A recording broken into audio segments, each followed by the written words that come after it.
Look, this week's a bit of a monumental week. We get to put the roof on. Putting the roof on is a great stage. Closes everything up, makes us pretty much watertight, at least until the doors and windows go in.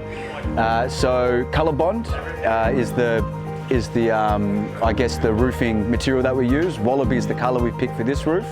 Reason we've gone with Wallaby is a few reasons, mostly because it's a council requirement. They usually give you a couple of colours or like a shade requirement or a light, I guess it's called a light light reflection or light reflectivity kind of grading system. So you've got darks, medium and light for solar absorbency. So we're in the medium range on this one.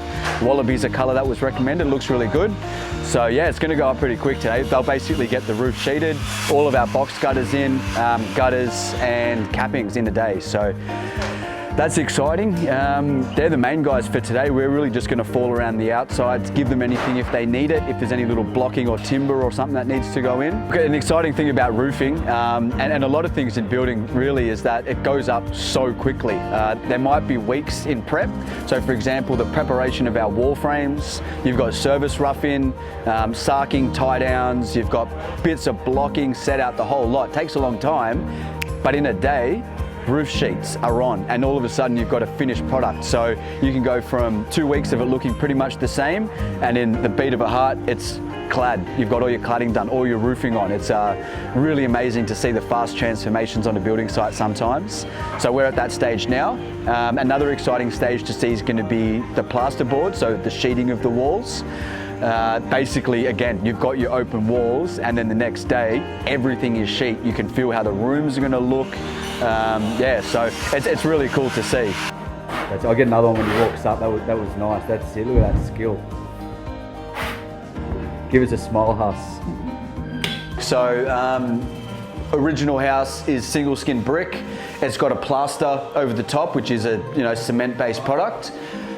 So when you knock out an opening, this is where the doorway was, we've then got to tie it in to get that same rendered plaster look. The reason you want to do that as opposed to resheet it is when you meet your original cornice, you want to keep that really neat detail. As soon as you stick a sheet of gyprock on there, it brings the wall out. So way to do that is cement render base.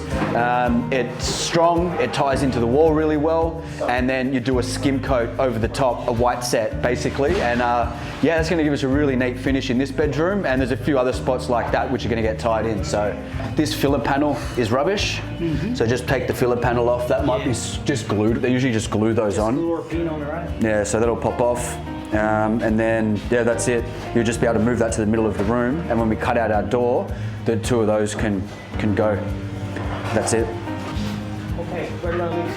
Right here? Yeah, just move them off the wall so they're ready to go. Sandstone, it's one of the things that we come across all the times in our builds. It might be an old foundation, it might be in landscaping, it could even be part of the earth. So you excavate down through soil and you reach sandstone. So many different ways to deal with the product. Look, put it aside. Number one, if you're pulling it out of like old footings, then you might have some big, beautiful blocks like this. It can be reused anywhere. Come landscaping time, that's a nice step. It's a nice retainer. It can be molded to look how you like. We recently did a project where we pulled out something like 200 stones from the original house, and we reused close to half of that for pool. It was a beautiful pool, raised planter box for a pool, and another section was a retaining at the back of the house. And it added so much to that house, this sandstone. No cost of supply. Keep in mind it can be expensive to work with, especially if you want to shape the blocks. But if you're keeping this really raw kind of, I mean, these are a bit bitsy, some of these, but you do end up with a lot like this. The stacked is the way to go. Stack that stone, make it look original. I mean, these footings next to me are quite shaped. So that's probably an example of, you get pretty lucky to get a bunch of big blocks like that, but it's not unheard of. So yeah, hang on to it. At the very least, you'll be able to put it out the front with an add-on gum tree or whatever you want, and someone will take it away for free, which means you're not paying tipping costs, or you might even get lucky and they pay you $5 a block, enough to go and buy, the fireplace that you dreamed of for your reno, something like that, a little bit of a cash to go somewhere.